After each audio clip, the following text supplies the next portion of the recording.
soso. Tokomi wapi.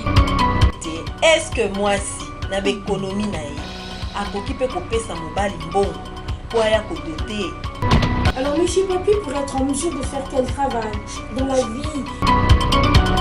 Voilà les raisons. Parce que la plupart des gens, ils parlent, mais ils ne savent pas quelles sont les véritables raisons. Voilà tout pour les sommaires. Mesdames, messieurs, bienvenue à cette revue de presse.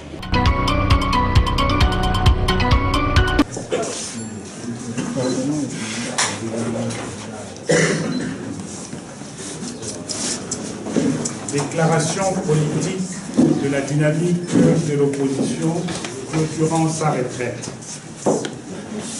À l'approche inexorable de la fin du second et dernier mandat de M. Kabila, le 19 décembre 2016, est interpellé par les défis auxquels notre pays fait face en ce moment. La dynamique de l'opposition s'est réunie du 12 au 14 août 2016 au Centre catholique Reine de la Paix dans la commune de la Gombe en retraite pour réfléchir profondément sur la situation générale du pays. À l'issue de cette retraite et au vu de la gravité de la situation que traverse notre pays, la dynamique de l'opposition réaffirme son attachement indéfectible à la Constitution et son adhésion totale à la résolution 2277 du Conseil de sécurité des Nations Unies. Renouvelle son adhésion sans faille à l'acte d'engagement pris lors de la conférence du Rassemblement des forces politiques et sociales tenue à Genval en Belgique du 8 au 10 juin 2016. Annonce que lors de cette retraite, elle a élaboré un cahier des charges qui trace les grandes lignes de ses positions à défendre dans les jours à venir lors des pourparlers de la mise en œuvre de la résolution 2277. Ce cahier des charges énumère également les grandes actions à mener dans le cadre de son combat pour le respect de la Constitution et l'alternance démocratique dans notre pays. Soutient les efforts du groupe de facilitation et de la conférence épiscopale nationale du Congo, CENCO, pour la mise en œuvre de la résolution 2277 et confirme en même temps le caractère irrévocable de la récusation de M. Edem Kojo. Rappel au représentant spécial du secrétaire général des Nations Unies en République démocratique du Congo que sa mission de bons offices est définie dans la résolution 2277 et insiste sur son devoir de neutralité conséquente, y compris dans l'affaire de récusation de M. Kojo. Condamne fermement l'instrumentalisation par le pouvoir en place de l'appareil de l'État, en ce compris la justice, la police, l'armée, les services de sécurité, la fonction publique, les médias publics ainsi que la CNI, qu'il utilise au service des individus plutôt que de la nation. Et lève une vive protestation contre l'annulation par le pouvoir en place du visa de séjour de Mme Ida Sawyer de Human Rights Watch et condamne fermement cette décision qui, en définitive, confirme la volonté de M. Kabila de se débarrasser d'un témoin gênant face aux violations répétées et à venir planifier des droits humains. La dynamique saisit cette occasion pour saluer le travail fait par Mme Sawyer en RDC et la remercie pour son dévouement en faveur des droits humains. déclare que si l'élection présidentielle n'est pas convoquée au plus tard le 19 septembre 2016, conformément à l'article 73 de la Constitution, la dynamique exigera la démission immédiate de M. Nanga et des membres de la CNI et leur arrestation pure et simple pour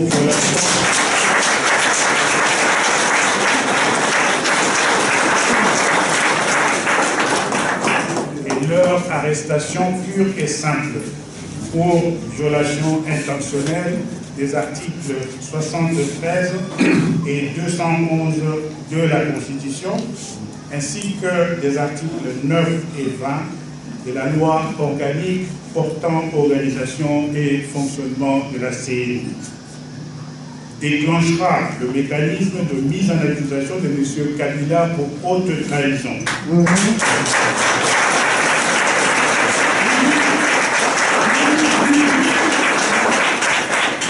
Conformément à l'article 165 de la Constitution, débutera des actions spécifiques populaires, pacifiques, pour exiger le respect de la Constitution, conformément à l'article 74 de la loi fondamentale. La dynamique note par ailleurs qu'après le 19 décembre 2016, M. Kabila n'aura plus de mandat ni légal ni légitime. La dynamique demande au peuple congolais et à la communauté internationale de ne plus lui reconnaître la qualité de président de la République à partir du 20 décembre 2016.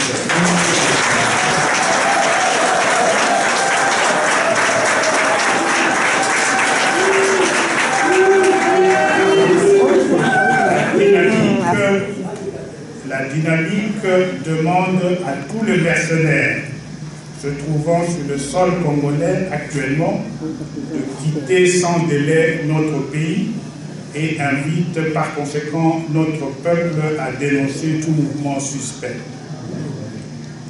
La dynamique s'interroge sur le sens réel du rétablissement des relations diplomatiques entre la RDC et le Rwanda à 127 jours de la fin du dernier mandat de M. Kabila. Sans explication, quand on sait qu'il n'y a pas longtemps, il a accusé le Rwanda d'attiser la guerre à l'est de la République, pendant qu'au même moment, les sauvages tués continuent d'endayer Beni au Nord Kivu et Chimbulu dans le Kasaï central. La dynamique remercie tous les pays qui soutiennent la lutte du peuple congolais pour la consolidation de la démocratie en RDC, lutte pour laquelle des millions de Congolais ont payé de leur vie. La dynamique rappelle l'adage africain ci-après: un tronc d'arbre ne devient jamais un crocodile, quelle que soit la durée de son séjour.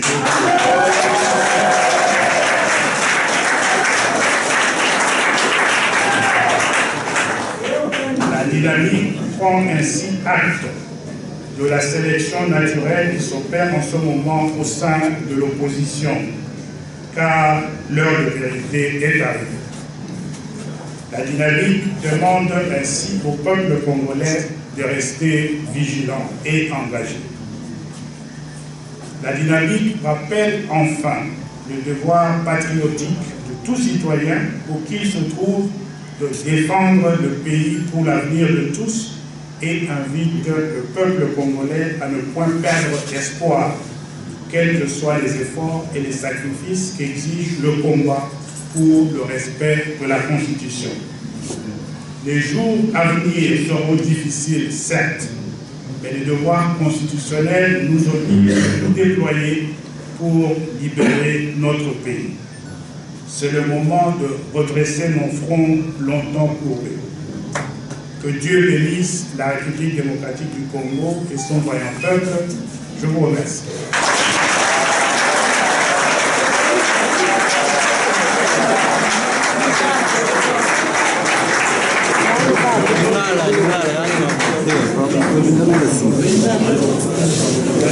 Lingala.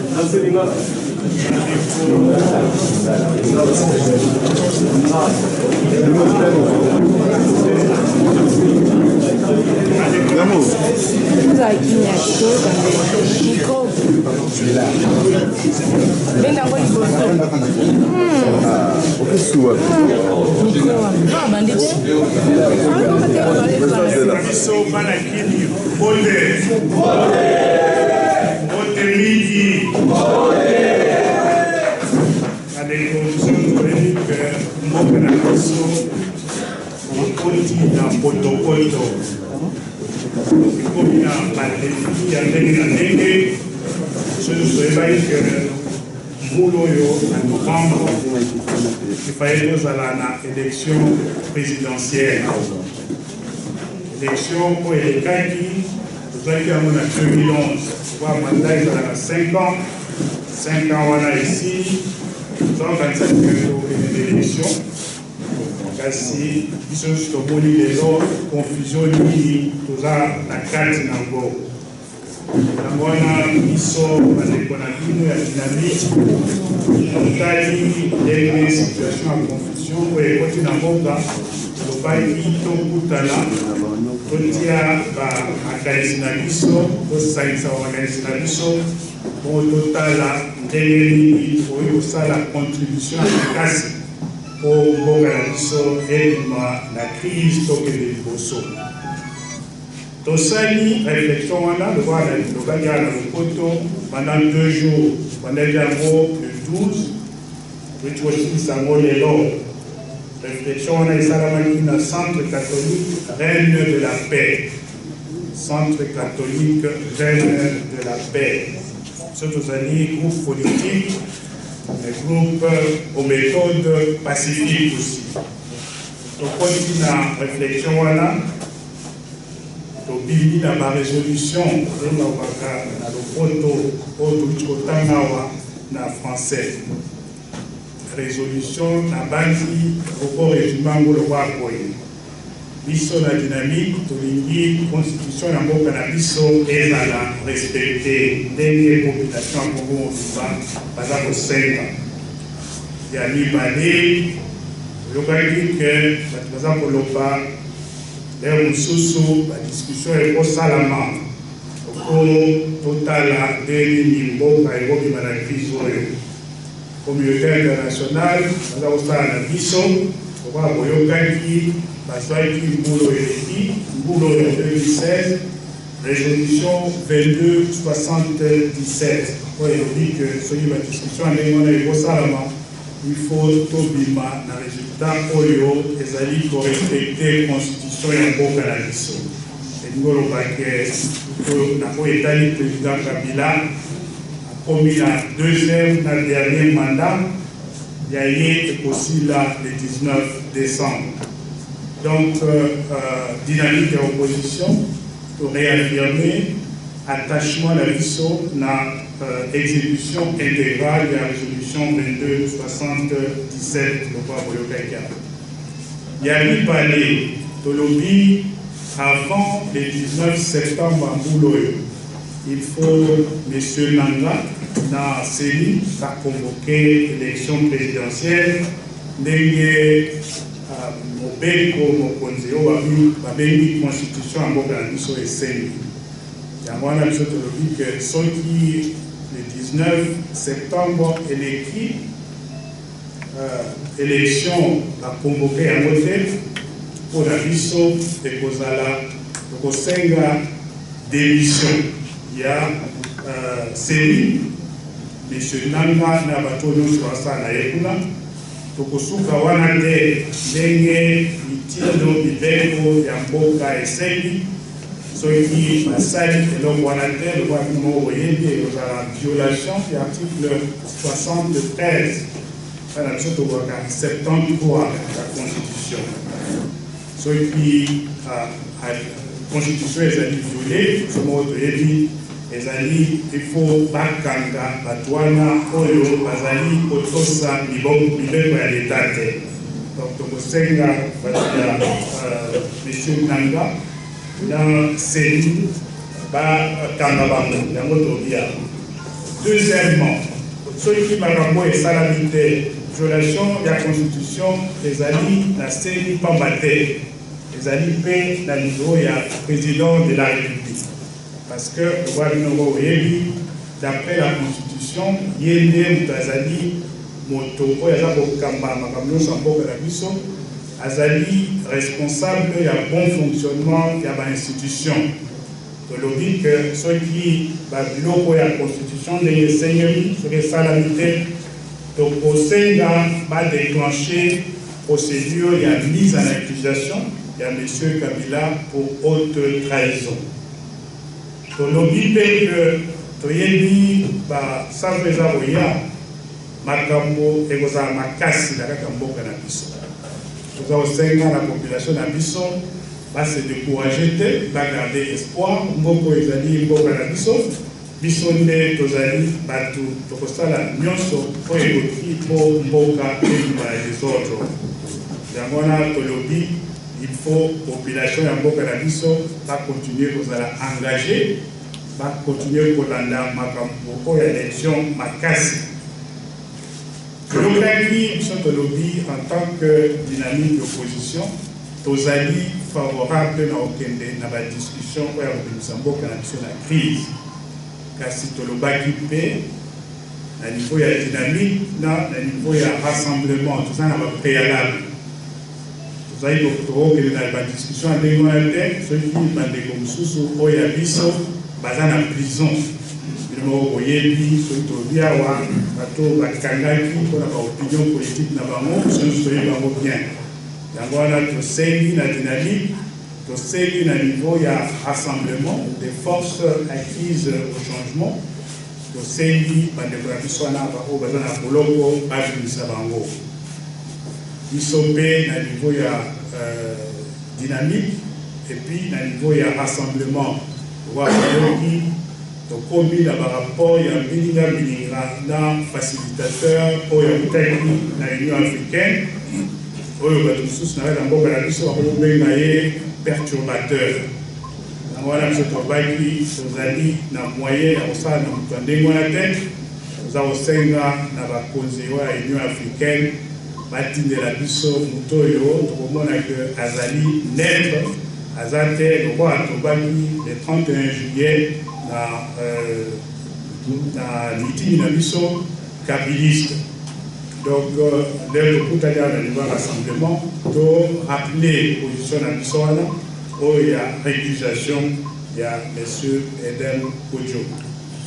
La Banzi, bilan pe boyebi, nous avons la dernière situation politique que nous avons en Bisso. Ils ont dit que ceux qui ont dit que les Bosso, Tolonga et Tumba Oyo, il y a constitution, il y a respect en Boka Bisso. Nous avons besoin, nous avons beaucoup de choses. Ils sont awa, la dynamique, tolobi, pour contribuer à la réalité, on a beaucoup de contacts depuis Genval, la carte il y a rassemblement. Nous avons montré que la déconstruction, la commune à la position, où ils allaient clarté, où ils allaient moment, situation pour la mission de rappeler. Si Koyo, dans le Koto Babaka, l'heure de vérité est arrivée. Biso, nous allons na Bino, nous avons la population de Biso, Azako Kanisa, Oyo, Azako Senga. Babaki, bon trahir Biso, nous avons un message, nous avons Tinda, Biso, la dynamique, Oyo, nous avons Bazaliawa, Oye Baké, Biso, nous avons trahir Binoté.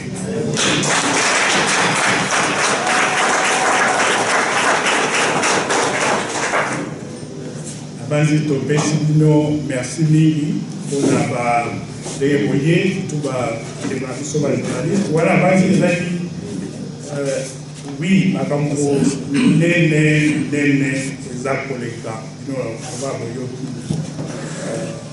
na bamboka na biso oyo ya kuna ya Kivu Beni en particulier bato baza kokufa bazoboma bango lokola banyama wana ezali biloko moko biso tokondima yango te yango wana boyoki na résolution biso totangi awa toyokaki mpe lobi o barétablir la relation diplomatique entre Rwanda et la République démocratique du Congo. Biso moko toyebi président Yemoko Kabila alobaki Rwanda azali parmi bamboka oyo baza kokolisa désordre epai na biso. Toyoki na explication moko ya malamu te oyo ekoki koexplike position oyo ya sika oyo babi toza korétablir la relation diplomatique na Rwanda. Yango wana biso mpe todénonce yango awa, d'autant plus que makambo ya minene oyo ezokosalama alors que Ye Kabila atikali kaka na 127 jours na pouvoir. Tolobaki mpe makambo wana na kati ya communauté. Voilà, la situation de la province de Kasaï centrale, Oyokaki, chef coutumier, il est Nazali Kuna, le problème des Alaïs dans la province Wana, il que chef coutumier Wana a Koufi. Il y a un lobby, il y a un lobby. Ceux qui vous allez dans la situation, même dans malfaiteur, vous voyez avant vous voyez na Makonzi, au Balobi, il y a des tribunaux pour avoir la possibilité de défendre nos droits. Donc, ils sont plutôt condamnés. Et la situation de Makassi, il y a ma paix, l'équipe dans la province de Kasaï centrale. Là, on sait na Makonzi, rappelle sa explication pour un niveau de la population pour comprendre ma campagne et les cas qui coulent. Quand on va dire que nous avons maman et ma bébé Ida Soyo, maman Kassani, Sala, Nen, à la Bocanabiso. Depuis Kala, avant dit ceux qui ont l'information de Zanango, ils ont solo. Attaque comment la Bocanabiso depuis 8 ans. Asali, Sala, Nene, à la Bocanabiso, où il y a la situation, il y a des droits humains.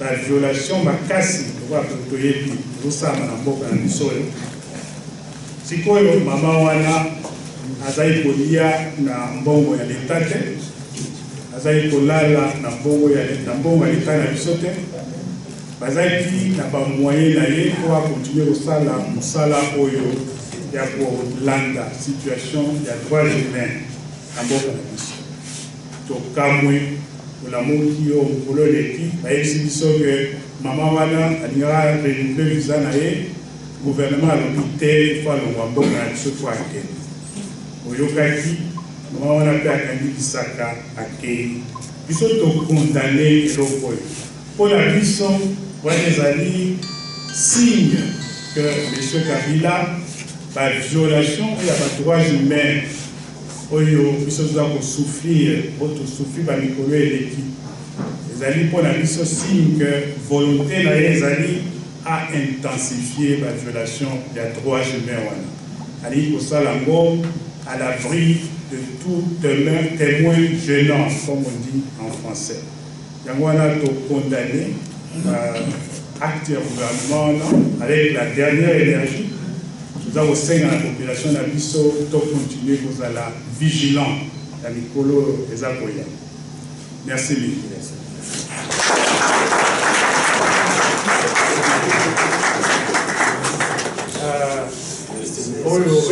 Point important, merci les photos au Bango.